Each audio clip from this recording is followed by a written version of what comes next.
It was 15th August 2009 when I got a letter of offer for employment by an international organization.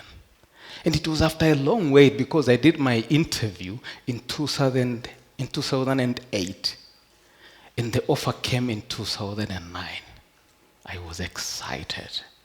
In fact, I just read the heading and 3 lines, and then I took off to share the news with my wife, my 6-year-old daughter, and my friends.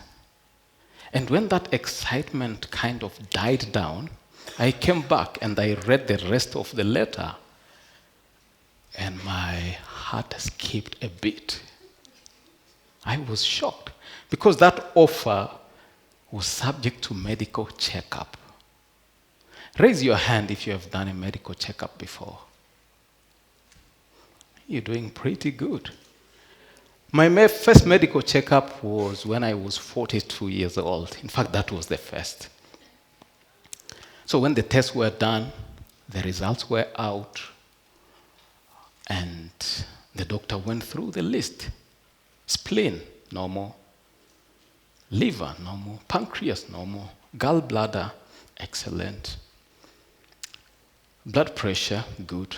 Heart rate, good. Weight, fine. Height, good. Relationships, fine. In fact, I was doing pretty good. But he said, there's one problem. Your cholesterol levels, you see there's good and bad cholesterol, right? And he said your cholesterol level is quite high. In fact, he told me that it's on the borderline. You see, when you're just about to fall off the cliff, that's where I was. But I told him, Doctor, how is this possible? Look at my size. I was just like this. Look at my size. I told him I just came down from hiking Mount Kenya the other day. I don't even have, how's that called? Is it called a balcony? I told him I don't even have a balcony. How can you say that my cholesterols are elevated? And what he told me shocked me. Because he told me that you can be as thin and as slim as a spaghetti noodle and still suffer from high cholesterol levels. And when I did a bit of research, I actually came to realize that for every 3 people, and these are statistics from the World Health Organization, for every 3 people, 1 is suffering from high levels of cholesterol. Now I'd encourage you, look at your neighbor on the right, and look at your other neighbor on the left. According to the World Health Organization statistics, 1 of you, ask your neighbor, is it you?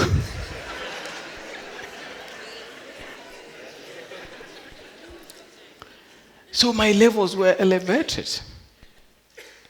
But fortunately for me, I was cleared because it was not as bad, although he told me that you need to start looking at your diet, you need to start exercising. So I was at least hired.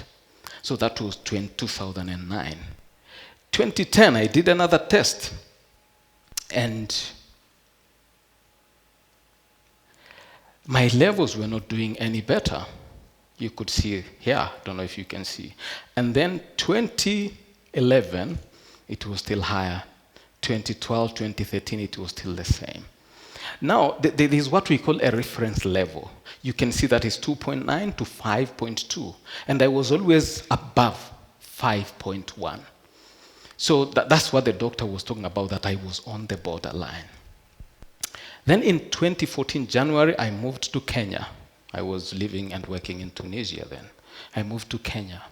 And I did my next test in September. And when I got into the doctor's office, the look on her face. Have you ever seen a shocked doctor? The look on her face sent chills down my spine. It was as if she was saying, do you have your funeral insurance? It was as if she was saying, have you started digging your grave? It was as if she was saying, have you written your will? Because she told me that your cholesterol is so high, it nearly broke the testing machine.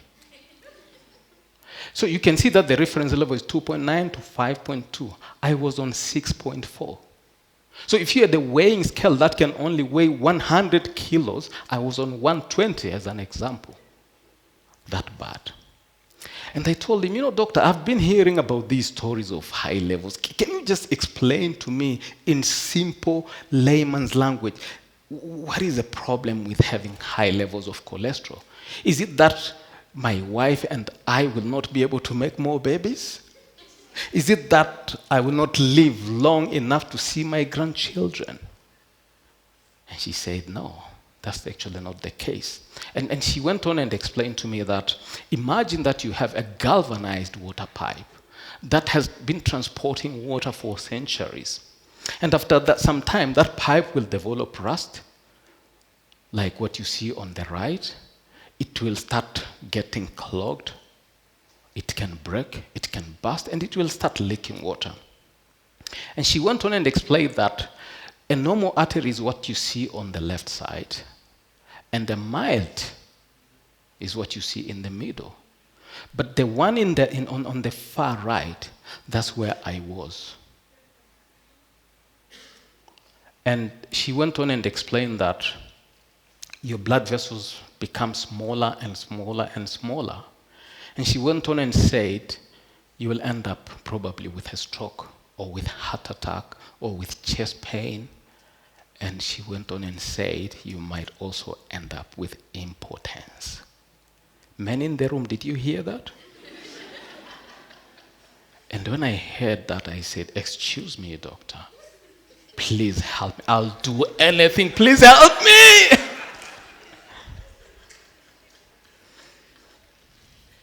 And she went on and said, okay, I will help you. And she wrote this prescription of medicine that I had to collect, and I went to the pharmacy and picked them. But she said you also need to look at your diet, you also need to look at your exercises.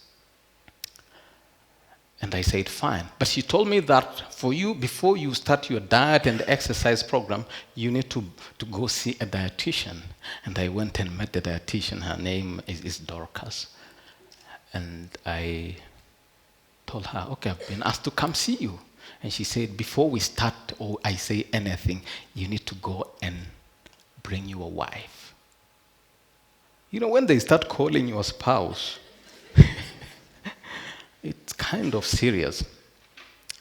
So, okay, I get my wife, and then we came, and then we sat. And she asked my wife, so what does your husband eat or likes? And she said, first of all, my husband loves fried meals. When someone fries, you always have neighbors frying, and you can feel, I just love it. And she also explained that I like creamy chicken soup with buttered bread rolls, coconut rice with fried chicken, fried eggs. You give me fried eggs, I will trade for anything, White bread layered with jam and butter. And when I'm talking about a layer, it's sometimes the layer of jam and butter is thicker than the bread itself. Fatty, juicy barbecue. I'm Maasai, so I can do beef for breakfast, lunch, and dinner without a problem. Pork chops with mashed potatoes, cheesecake, and donuts. Actually, I could have those as my main meal. So those are the kind of things that I was taking, and the dietitian said all that has to stop, or you need to put it to a minimum. And then, so she went on and recommended something else. So she said your creamy chicken. First of all, she said your meals, no more fried meals. You need to poach, you need to steam, you need to boil or grilled. No more fried stuff. And she also said the creamy chicken soup with buttered bread, replace that with brown rice, brown ugali, brown spaghetti, grilled chicken. And then fried eggs, she said you replace that with poached eggs. And she went on and said, it's not just poached as poached. You need to remove that, the yellow one, and that's the sweetest part. Can you imagine? Fatty, juicy barbecue beef, replace that with grilled fish. You know, I started eating fish when I was 21. That was tough, to win a Maasai from meat to grilled fish. Anyway, pork chops with fish and boiled potatoes, and cheesecake and donuts with fruit salad. And she continued and said, I know that the doctor has prescribed some medication to you, so you need to eat that medication. And I was supposed to eat that for 3 months. But I said, Dorcas, you know, I believe that I can exercise. I can follow the program for meals and everything. So why do I need the medication? And I was trying to reason that if I can do the exercise and eat properly for 3 months, I think that's good enough for me to get going. But I also told her that if I get back, how would I know if it is the medication or if it is the lifestyle that has improved? And she actually kind of reasoned with me, and she said, fine. And we left. And when I got home, the first thing I get was an email from Dorcas. And this is what she said. After consultation with the doctor, we felt that it is necessary to continue with the medication as prescribed. And I consulted my wife. Do I really need to take the medication? If I survived all these years, I think I can survive 3 months, right? And she said, this is your problem. So I actually chose not to take the medication. And let me just put a disclaimer here. I'm not advocating to disobeying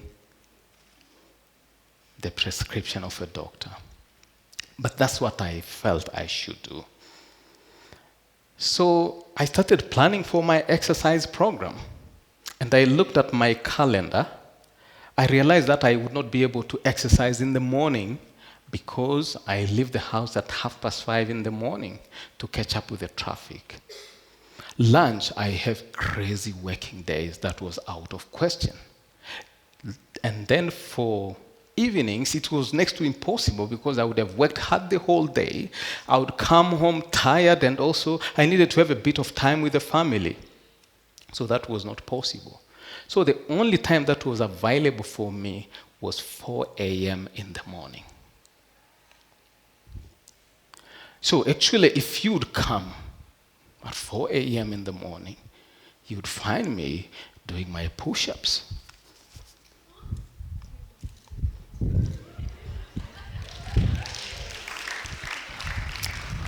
You'd find me lifting weights. You'd find me jogging. And I did that for 3 months, day in, day out. Now, coming back to meals, my wife also had her plans. She started feeding me with brown rice, brown spaghetti, tea with brown sugar, brown bread, and brown maize meal. And as if that was not enough, she even put me on a brown suit. And brown shoes. And brown socks. And brown, I think we can end it there, right? And that went on for 3 months. And then after 3 months, we went back to see the doctor. And my heart was beating, waiting for the results. It's like we were just waiting for the interview results. And I could see her smiling. And when you see a doctor smiling, that's good news. And she said, congratulations. You can now stop taking the medication. And I said, thank you, doctor. But I did not take any medication anyway. I was back, actually. I was back to normal. Now, this has been a journey of 5 years, 2009 to 2014. And I want to share with you 3 lessons that I take away. And these lessons, you can apply them in any challenges that you might be going through or in any areas that you want to improve. And let me say that this is just my experience. I'm not a medical doctor, but I'm just sharing your experience and see how it can probably help you. Number one is consistency. Now, you all have alarm clocks. And sometimes when an alarm clock rings, you reach out for that button. What is it called? Yes, you know what I'm talking about. So when I started, before I used to use snooze buttons a lot. But today I can tell you that first of all, what I had to do is to move my phone or my alarm away from next to my bed. I normally put it in the bathroom so that I don't use that snooze button. It helped me with consistency. And I do remember that most times when it is raining, it is windy, it is cold, I'll just wake up and kick that blanket and dress up and show up for my daily exercise. The other one is sacrifice. For me, I can tell you, running and eating and skipping beef, it was a big deal for me. But I did sacrifice because I think my health was more important than just satisfying my taste buds. The other one was was support. All these 5 years, my family was not really involved. But when my wife was called in to see how she can help me, it actually changed everything. And that's my daughter Rania, helping me with, the exercise. So support is very, very important. Now, as I finish, this is what I would like to encourage all of you, that your health is your wealth. Your health is your gold mine. Your health is your acre of diamond, and you have to protect it like it's your treasure island. I look forward to seeing all of you at 4 a.m. tomorrow morning. Thank you.